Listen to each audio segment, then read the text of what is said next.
Assalamualaikum warahmatullahi wabarakatuh.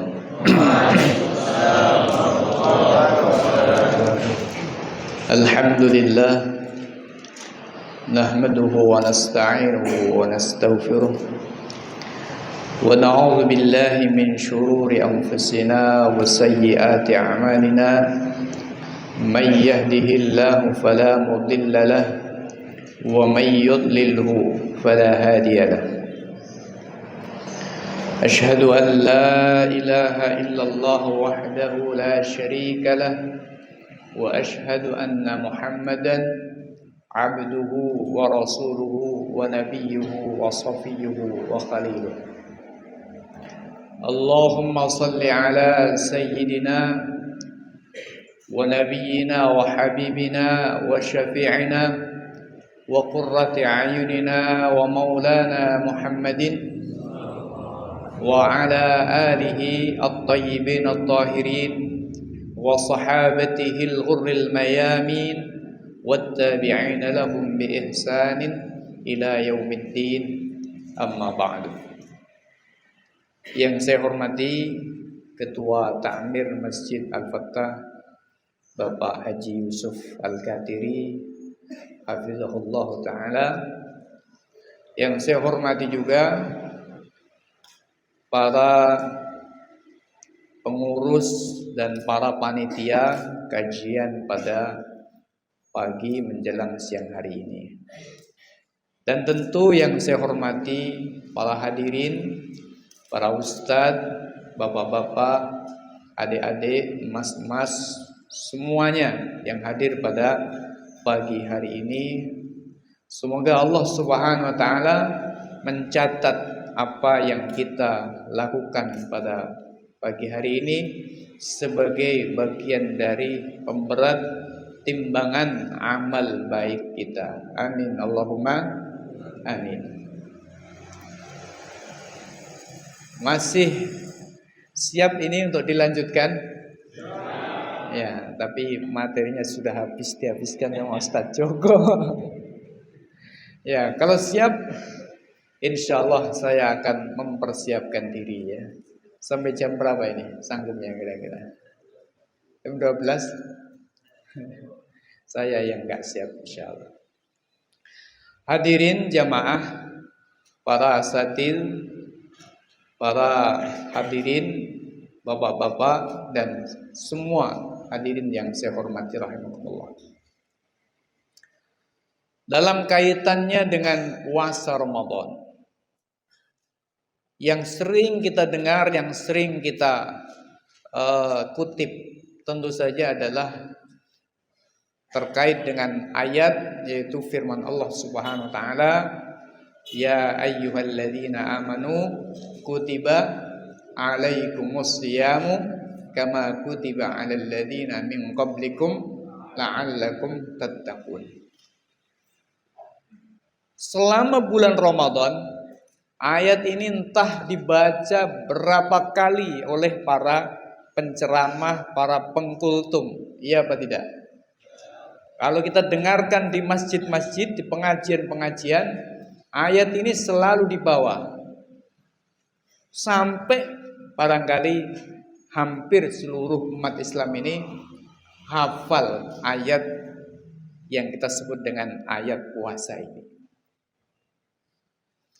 Begitu pula hadis yang sering disampaikan, yang tadi belum disampaikan oleh pemateri pertama, adalah hadis man shoma ramadhana imanan wa ihtisaban ghufira lahu ma taqaddama min dzambi. Orang siapa yang berpuasa bulan Ramadan karena iman dan mengharap pahala, ghufira lahu ma taqaddama min dzambihi, maka Allah akan ampuni dosa-dosanya yang telah berlalu.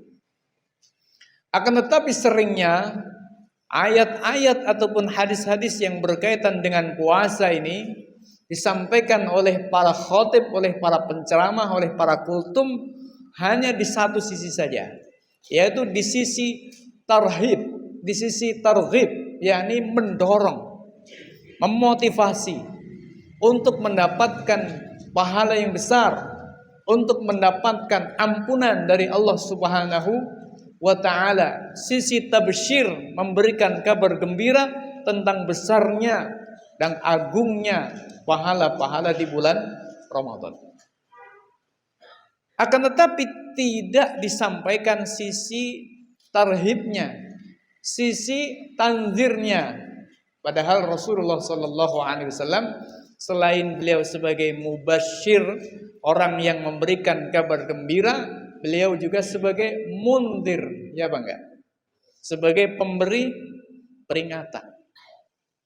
Maka harusnya sebagai sebuah tabsyir, kabar gembira, sebagai targhib, motivasi pendorong disampaikan, tapi juga harus disampaikan wujud mundirnya, sebagai wujud tanzirnya, yakni peringatannya, wujud tarhibnya, yakni bentuk-bentuk ancamannya. Ini baru seimbang. Karena kalau ibarat ya seekor burung, tabsyir dan tanzir atau targhib wa tarhib itu adalah dua sayapnya. Istilah Imam Ghazali disebut dengan al-khauf war raja, takut dan harapan. Seringkali para penceramah itu menyampaikan ar-raja, menyampaikan harapan-harapan saja. Khawatirnya nanti kalau harapan toh jadinya PHP. Khotib ini jadinya apa? PHP, pemberian harapan, memberi harapan palsu. Begitu.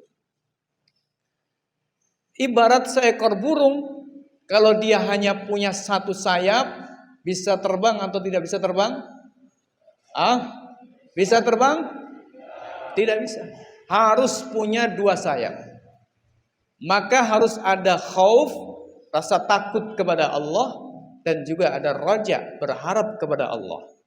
Kalau kita kaitkan dengan kaitannya Ramadan, maka harus ada sisi tabsyirnya, kabar gembira tentang kebaikan-kebaikan Ramadan yang tadi sudah sempat disampaikan dan juga banyak diungkap, tapi juga harus kita sampaikan sisi tanzirnya, sisi peringatan-peringatannya, agar kemudian kita sayap ini bisa terbang ilallah, al-wusul ilallah, agar kita bisa sampai kepada Allah, yakni kepada ridhonya Allah Subhanahu wa taala.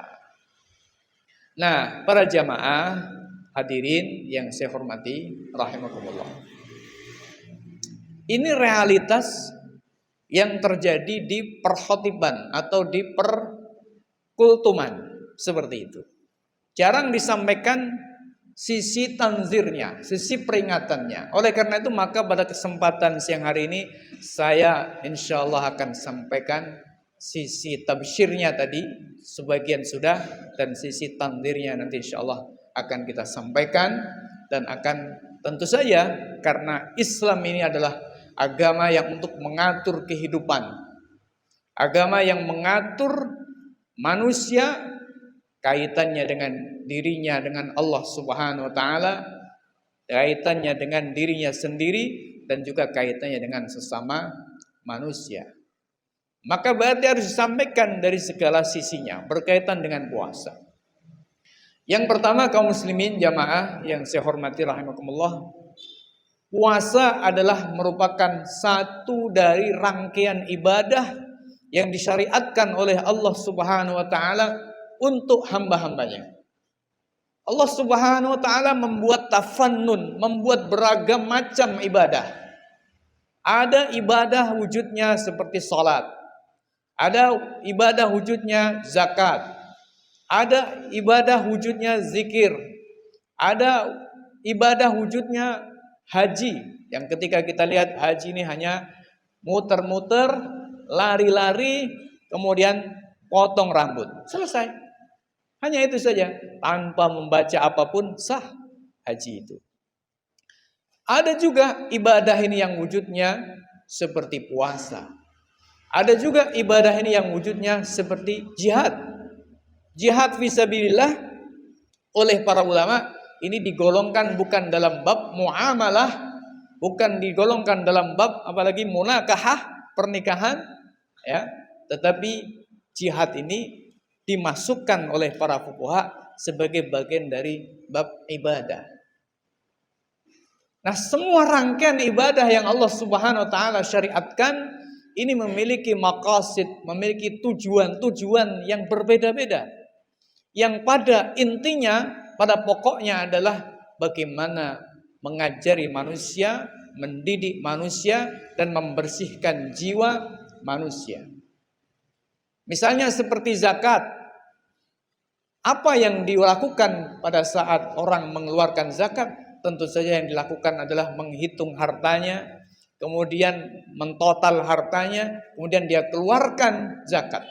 Dan dia wajib mengeluarkan zakat itu dengan sukarela, dengan ridho. Allah Subhanahu wa taala ingin manusia dengan zakat itu dibersihkan dari penyakit asyuh wal bukhlu, dari penyakit kikir, dari penyakit hubbud dunya, mencintai dunia yang berlebihan. Begitu pula dalam ibadah-ibadah yang lain. Nah, pertanyaannya, kalau untuk puasa, dia memiliki tujuan apa? Maqasidus shaum, memiliki tujuan apa? Ketika kita melihat sabda-sabda Nabi sallallahu alaihi wasallam, maka nanti kita akan melihat bagaimana sebenarnya maqasidus shaum atau tujuan dari puasa, dan kita melihat bagaimana apakah kita dan masyarakat kita sudah benar-benar berpuasa atau belum. Kaum muslimin jamaah, para hadirin yang saya hormati rahimakumullah. Yang pertama saya akan mulai dari sabda Nabi sallallahu alaihi wasallam yang tadi sempat saya singgung. Di dalam riwayat Imam Bukhari, Nabi sallallahu alaihi wasallam mengatakan, man shoma ramadhana, barang siapa puasa Ramadan. Di dalam redaksi yang lain dikatakan man qama ramadhana, siapa yang qiyam Ramadan, maknanya tarawih. Imanan wahtisaban, karena beriman kepada Allah. Artinya dorongan dia melakukan puasa atau qiyam Ramadan itu karena iman kepada Allah. Motivasinya adalah iman kepada Allah. Ruhiyah, spirit yang melatar belakangnya adalah iman kepada Allah Subhanahu wa taala. Wahtisaban, dan mencari pahala Allah Subhanahu wa taala. Ghufira lahu ma taqaddama min dzambi, maka Allah akan ampuni dosa-dosanya. Nah, pertanyaannya, apakah cuma Ramadan yang bisa mengampuni dosa atau bisa mengantarkan terampuninya dosa? Ternyata tidak. Di dalam hadis yang lain, hadis yang diriwayatkan oleh Imam Bukhari dan Imam Muslim juga, Nabi sallallahu alaihi wasallam misalnya mengatakan, as-salawatul khamsu wal jum'atu ilal jum'ati kaffaratun lima bainahunna, atau lima bainaha. As-salawatul khamsu, salat 5 waktu, zuhur, asar, maghrib, dan seterusnya. Wal jum'atu ilal jum'ah, salat Jumat menuju Jumat berikutnya. Wa Ramadan ila Ramadan, dan Ramadan menuju Ramadan berikutnya, kata Rasulullah sallallahu alaihi wasallam, kaffaratun lima bainaha, menjadi penghapus dosa yang terjadi antara waktu-waktu tersebut. Jadi screening yang dilakukan oleh Allah Subhanahu wa taala untuk membersihkan dosa-dosa hambanya ini tidak hanya dengan puasa saja, tetapi dengan sholat 5 waktu. Ketika dengan sholat 5 waktu ini tidak cukup, dosa kita yang kita lakukan hari ini pagi tadi mulai dari habis subuh, kemudian kita melakukan sholat zuhur, maka dosa itu rontok. Kemudian kita setelah zuhur melakukan dosa lagi, kena screening sholat asar, maka rontok lagi, difilter lagi oleh sholat asar. Begitu seterusnya. Ketika barangkali filter yang harian ini tidak mencukupi atau tidak bisa menghapus dosa kita, maka Allah masih kasih filter lagi, yaitu adalah filter sifatnya usbu'iyan, sifatnya setiap 7 hari, mingguan bahasanya orang. Ya, usbu'iyan, 7 harian. Yaitu adalah sholat Jumat. Wal jum'atu ilal jum'ati kaffaratun lima bainaha, lima bainahuma. Kalau kemudian sholat Jumat tidak juga mencukupi sebagai filter, karena mungkin dosanya terlalu banyak, hitamnya terlalu hitam, virusnya terlalu banyak, ya maka tidak cukup. Maka Allah Subhanahu wa taala masih kasih lagi filter yang sifatnya tahunan, yaitu Ramadan. Wa Ramadan ila Ramadan. Ramadan menuju Ramadan berikutnya. Nah, jamaah bapak-bapak yang saya hormati rahimakumullah. Ini biasanya yang disampaikan oleh para khotib atau para pengkultum, tapi tidak dilanjutkan. Padahal hadis ini masih ada lanjutannya. Agar kita bisa mendapatkan ampunan dosa dengan puasa kita ini, ternyata ada syaratnya. Nah, ada yang tahu? Di sini nanti sama panitia dikasih hadiah. Ada yang tahu? Acung tangan yang bisa menjawab apa syaratnya untuk bisa mendapatkan ampunan dosa tadi?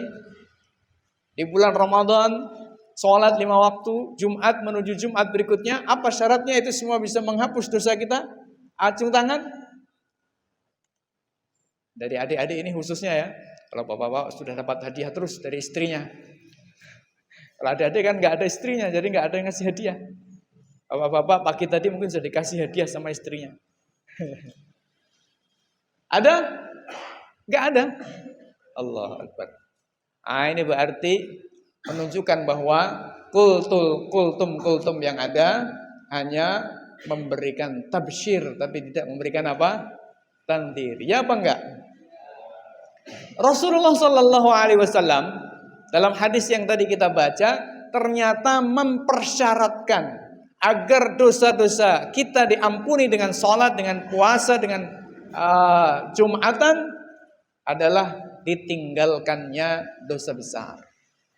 Nabi Shallallahu Alaihi Wasallam mengatakan tadi ya, as-salawatul khamsu wal jum'atu ilal jum'ati wa Ramadan ila Ramadan kafaratun lima bainaha, menjadi pelebur dosa, penghapus dosa yang ada di antara solat-solat tersebut, puasa-puasa tersebut. Tapi kata Rasulullah, idzajtunibatil kabair, ketika dosa-dosa besar ditinggalkan. Jadi ketika dosa besar nempel ke dalam diri kita, dalam diri seseorang, maka sholatnya, puasanya, Jumatannya tidak bisa melebur, tidak bisa menghilangkan dosa-dosa yang nempel di situ. Berarti kita juga bisa memahami bahwa hadis-hadis ini berbicara terkait dengan dosa kecil saja. Yang terhapus oleh puasa kita, yang terhapus oleh sholat kita, itu hanya dosa kecil. Nah, kaum muslimin, jamaah, bapak-bapak, saudara-saudaraku sekalian yang saya hormati, rahimakumullah. Berarti agar kita bisa mendapatkan keutamaan Ramadan, dosa kita bisa terampuni, dan itu adalah harapan kita semuanya, seperti yang disampaikan oleh para khotib. Ending dari puasa kita adalah kita menjadi orang yang bertakwa, lalu kita mendapatkan maghfirah, ampunan dari Allah Subhanahu wa taala. Betul apa betul? Begitu biasa disampaikan. Tapi mohon maaf, jarang disampaikan bagaimana agar kita mendapatkan ampunan dari Allah. Ternyata Nabi Shallallahu Alaihi Wasallam mengatakan ada syaratnya, yaitu adalah idzajtunibatil kabair, ketika dosa-dosa besar itu terampuni. Idzajtunibatil kabair. Nah, apa itu dosa-dosa besar? Ketika kita melihat dosa-dosa besar yang disampaikan oleh Nabi Shallallahu Alaihi Wasallam, maka ada banyak sekali. Maka barangkali kaum muslimin patut untuk membaca satu kitab ya yang ditulis oleh Al-Imam Ibnu Hajar Al-Asqalani. Judul kitabnya adalah Az-Zawajir an Iqtirafil Kabair. Az-Zawajir an Iqtirafil Kabair, ya itu. Anda yang sudah tahu apa belum ini ya? Az-Zawajir an Iqtirafil Kabair. Ini kumpulan yang isinya adalah dosa-dosa besar. Beliau menghitung sampai ada sekitar 240-an atau 250-an tentang dosa besar, yang mayoritasnya hari ini dikerjakan oleh masyarakat kita. Mungkin kita juga begitu. Gimana kira-kira? Berarti maknanya kalau kita memakai kacamata hadis tadi, Idza jutunibatil kabair, ketika dosa-dosa besar dijauhi, syaratnya mendapatkan ampunan dengan puasa kita. Sementara dosa-dosa besar itu jumlahnya juga cukup besar, dan masyarakat hari ini, mohon maaf, mayoritasnya mengerjakan hal tersebut. Berarti maknanya selama itu kita puasanya barangkali tidak berbuah maghfirah, tidak berbuah la'allakum tattaqun. Nah, kaum muslimin jamaah yang saya hormati rahimakumullah. Sebut saja, saya akan contohkan beberapa dosa yang disebut secara spesifik oleh Nabi Shallallahu Alaihi Wasallam sebagai dosa besar. Dalam hadis riwayat Imam Bukhari, Nabi Shallallahu Alaihi Wasallam mengatakan, ijtanibus sab'al mubiqat. Ini 7 yang disebut oleh Nabi. Bukan berarti yang selain 7 bukan, tapi 7 secara spesifik. Ijtanibus sab'al mubiqat.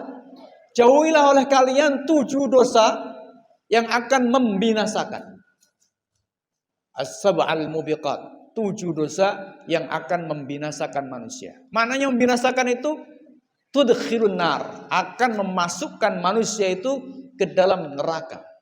Kalau dimasukkan ke dalam neraka berarti tidak mendapatkan ampunan dari Allah. Sebab tidak ada ceritanya orang yang mendapatkan ampunan dari Allah lalu dia masuk neraka. Tidak ada. Setiap yang dimaafkan, diampuni oleh Allah, mesti dia tidak masuk neraka.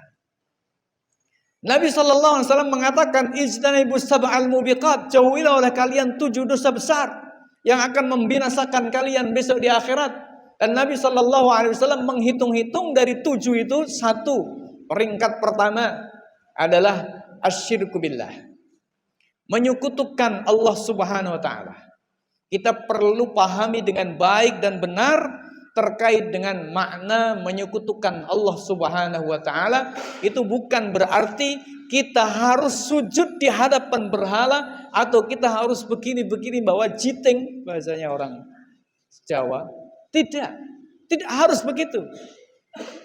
Banyak sekali perbuatan-perbuatan syirik yang itu merupakan sesuatu yang akan menyebabkan kita termasuk orang yang melakukan 7 dosa ini. Asyirku billah, dan kesyirikan ini di tengah-tengah kita juga masih banyak. Meskipun kita tetap tidak boleh gampang untuk mensyirikkan orang. Wah, antum syirik itu ya. Wah, antum sesat bid'ah itu ya. Juga tidak boleh. Harus di cross check, harus dipastikan, harus diteliti lebih panjang. Akan tetapi tidak dapat dipungkiri bahwa bentuk-bentuk kesyirikan di tengah-tengah kehidupan kita itu masih cukup banyak. Kemudian yang kedua, kata Rasulullah SAW di dalam hadis itu adalah qatlun nafsi, membunuh jiwa. Ini termasuk dosa besar, membunuh jiwa. Ya, kalau kita bicara tentang masyarakat kita, dan barangkali juga kita adalah bagian dari masyarakat itu, maka yang namanya pembunuhan ini setiap hari terjadi. Kapan hari kemarin kayak sekedar scroll ya berita, ada seorang wanita yang membunuh anaknya hanya karena anaknya dibilang umur 9 bulan belum bisa merangkak oleh tetangganya. Lalu anaknya dibunuh.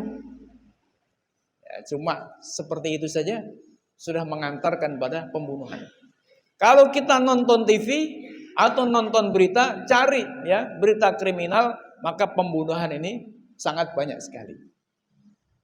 Nah, kaum muslimin jamaah yang saya hormati rahimakumullah. Terkadang ini masalahnya ya. Terkadang kita ini tidak perlu melakukan kesyirikan secara langsung. Tidak perlu melakukan pembunuhan secara langsung. Akan tetapi cukup kita senang, itu saja kita hakikatnya sudah tercatat mendapatkan dosa yang besar tersebut. Karena ar-ridho bil kufri kufrun.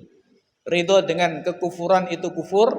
Ar-ridho bisyirki syirkun, ridho dengan kesyirikan itu ya syirik. Berarti ar-ridho bil qatli qatlun, ridho terhadap pembunuhan itu juga dianggap membunuh dosanya. Mungkin kita mengatakan, loh saya kan gak syirik Ustaz. Saya kan gak pernah membunuh Ustaz. Ya, tapi kita harus teliti hati kita.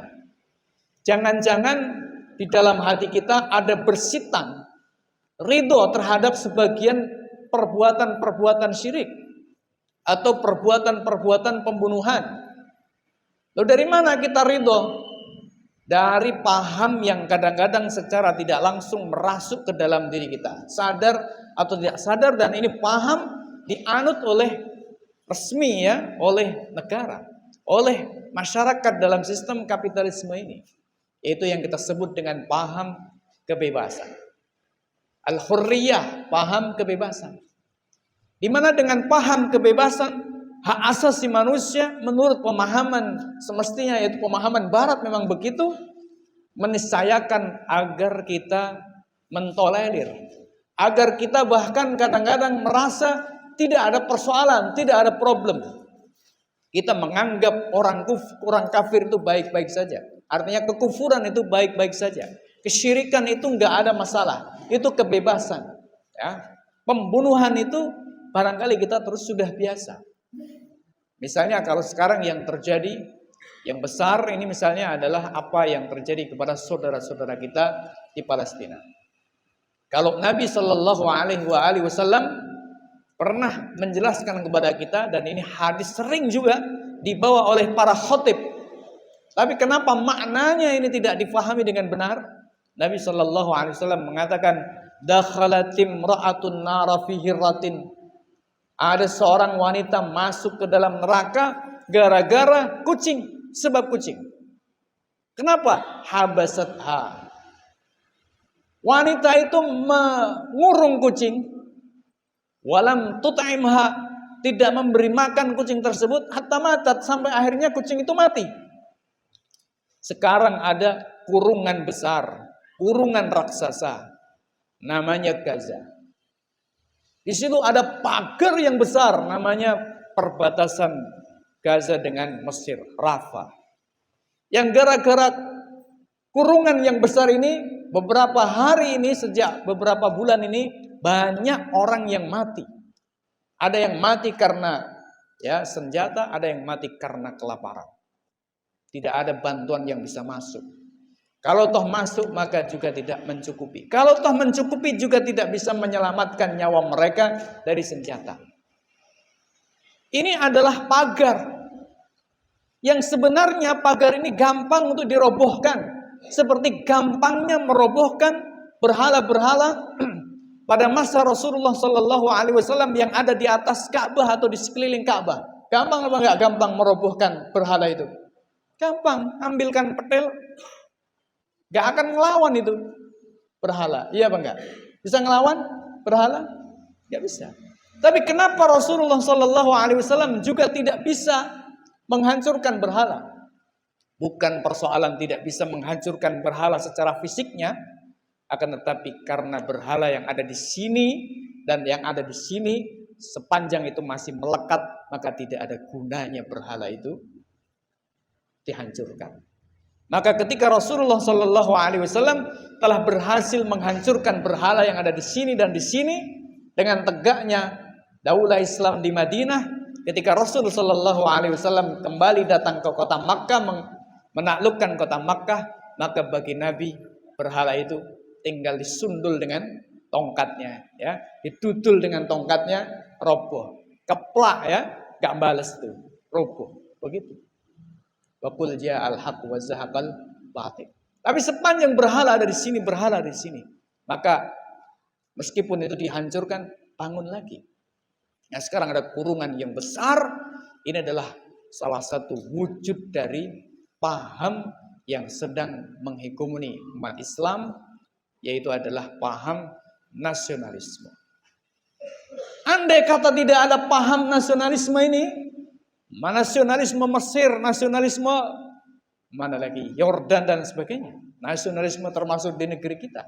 Andai kata tidak ada paham nasionalisme, maka tidak mungkin ada pagar raksasa, tidak mungkin ada apa?